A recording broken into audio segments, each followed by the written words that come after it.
Now, Monday is going to be our new Wellbeing Day, and today we are talking about brain fog. Just to start off with explaining a bit about brain fog. It's not a diagnosis, it's not a disease, it's not a disorder. Rather, it's actually a symptom or a sign of a number of things. It could be a sign of an underlying medical condition. It could be the result of hormonal changes. It could be the consequence of dietary or lifestyle issues. So there's a number of factors that can contribute to it. It affects millions of people actually globally. What about when people have kids? You know, we often hear a baby brain. Yes. And is that just literally a lack of sleep and you just have so much on? No, that's the hormonal changes I'm talking about. So with the hormonal changes, you can experience some of the symptoms of brain fog, and that can actually occur with premenstrual symptom, pregnancy, menopause, low testosterone. Sorry, I looked at you when I said that. What I was trying to be was inclusive, that it's just not female hormone changes. Too inclusive. Dr. Sabina Brennan, you are very welcome to the show. Thank you very much for having me. And I told you I have been a bit of a fan of yours from afar because I've heard you speak. It's the way you speak about a topic that you wouldn't necessarily think would be as interesting as you make it. You make it sound like a very fascinating subject. But it is fascinating. The brain is, it's...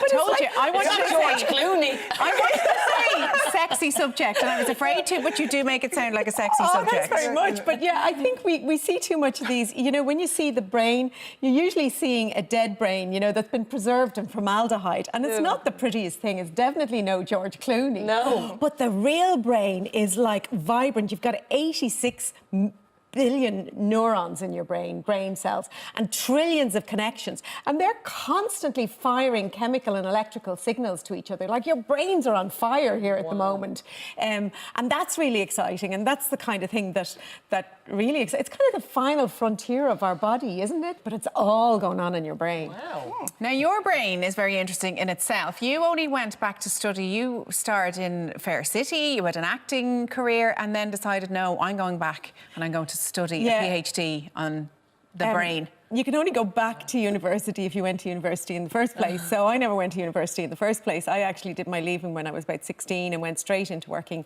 in an insurance company, actually. And then when I had my own kids, I said, no, I want to do something I'm passionate about. So I acted for a while. And the reason I acted is because I'm interested in human behaviour, why people do the things they do.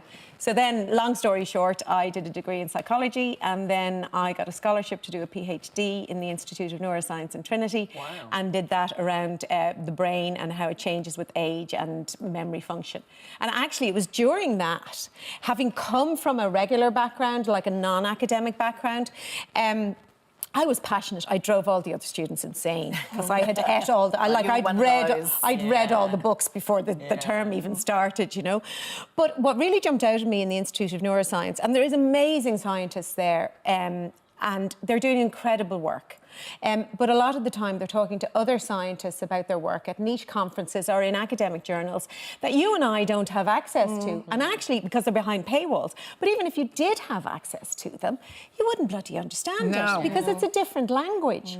Now, I enjoyed that as an undergrad, learning that language. And it was great to feel as someone who'd left school 20-odd years before, because I was terrified going to university because, and I would say that to anyone out there who is thinking about going to university older, go for it.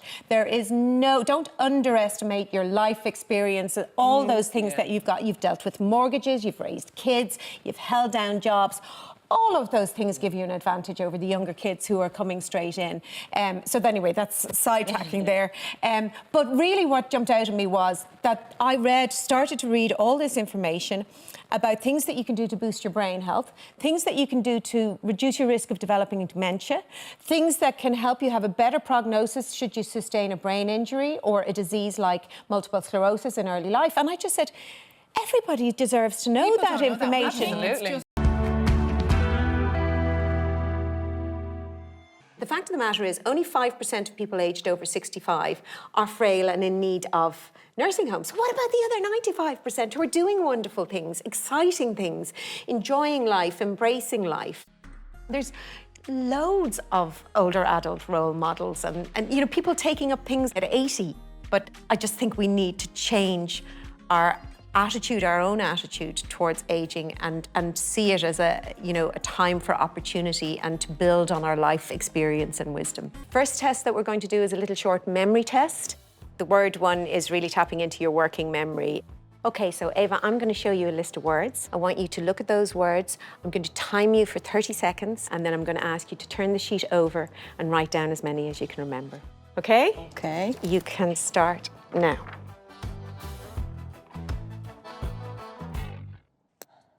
Okay, so let's look and see how you did. So you got 9. So the average number of chunks of information that can be stored in short-term memory is 7 plus or minus 2. So if you score between 5 and 9, your short-term memory is working at average capacity. Average? I don't want to be average. For this test, I'm going to set a timer for 1 minute, and I want you to name as many animals as you can in that time. Go. Dog, cat, donkey. Hens, chick.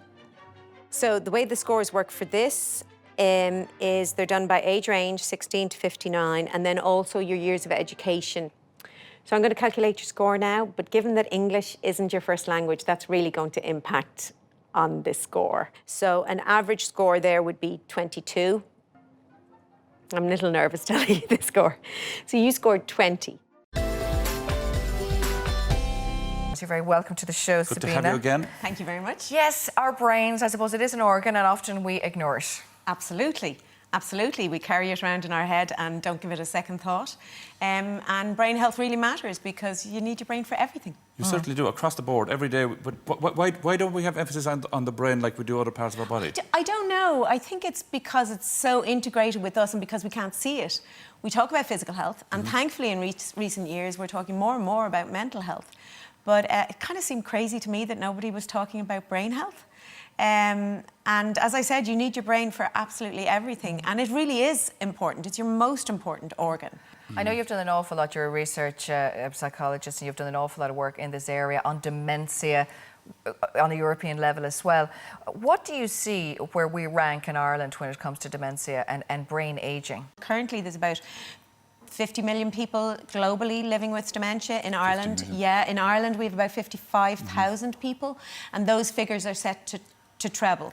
Currently there's no cure, so prevention is key. The World Health Organization and various, national dementia strategies and groups, all prioritise prevention as key. And you believe that you can actually prevent dementia? So based on things, for example, we know that about 30% of all cases of Alzheimer's disease. Alzheimer's disease is the most common form of dementia, are attributable to just 7 modifiable risk factors. And what are they? So they are low levels of physical activity, low levels of educational attainment or mental stimulation, midlife obesity, type 2 diabetes, midlife hypertension, depression, and smoking. And doing all this now, say I'm 42 years of age, Yeah. I should be doing all these things now. Sabina. Everybody with a brain should be doing it. Yeah. I mean, I'm passionate. I'm trying to shouldn't work wait till on... you're 60 or 65. No, absolutely not. I mean, I am passionate about,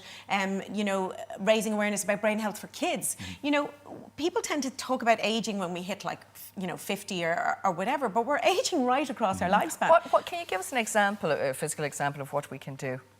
Well, physical exercise is superb for your brain.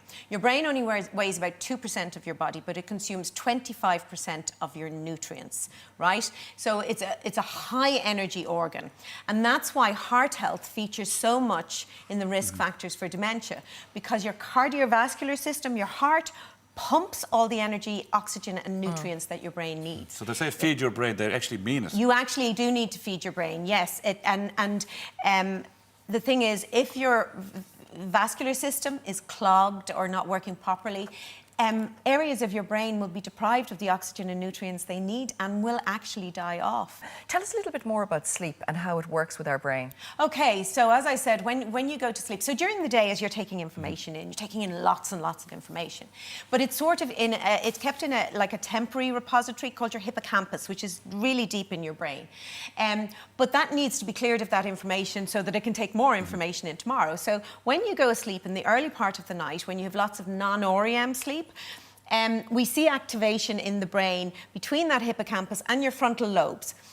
This we think is like a filtering system that's going, forget that, oh, keep this, this is important, right? And so your memories are started then, whatever's kept as a memory is integrated across your brain and embedded into your brain as a memory. Things you need to keep, important information. The things you want to keep, and so that you can recall it the next day. So it's called consolidation. But then, in the later part of the night, which is really the part of the morning before we wake up, where you have more REM sleep, which is where you dream. Activity, yeah. Those new memories, and this is really why you dream, those new memories are then integrated with relevant past experiences that you have had.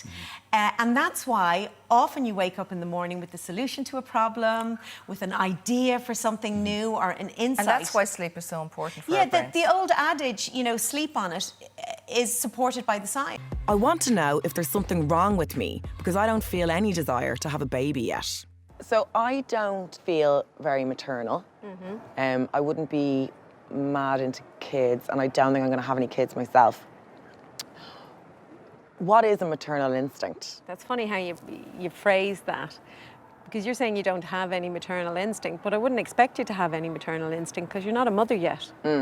So I think it's important to draw a distinction between a drive to have a baby, which I think is what you're talking about, that you don't feel like you have a drive to have kids, and maternal instinct, which is something very different. Maternal instinct is about nurturing and protecting your baby. Yeah. And the thing is, that really kicks in after you've had your baby. I'm not supposed to have one. So there's nothing wrong with me. I'm not missing anything. I'm not missing a maternal chip or anything. I'm going to ask you a question. Now, I know we've only just met, right? Yeah. But I'm going to ask you a personal question. So do you like to have sex? Yes.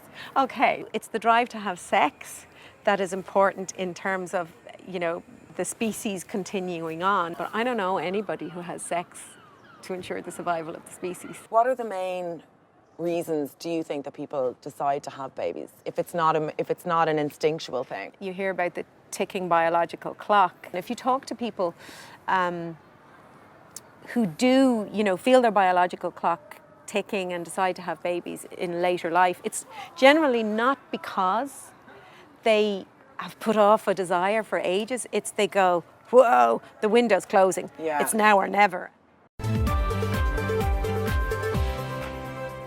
Totally, yes. Now, it turns out that we all, you know, sleep, I think we probably do realise it is a big factor, but it is a huge factor keeping your brain healthy. So here to tell us more about brain health is expert Dr. Sabina Brennan. How are you, Sabina? Good to see you. How are Hi, things? good. Thank you for having me. Yes, sleep, you know what? In the lives most of us live today, we probably don't get enough sleep. How much sleep do we need to actually take care of our brain health?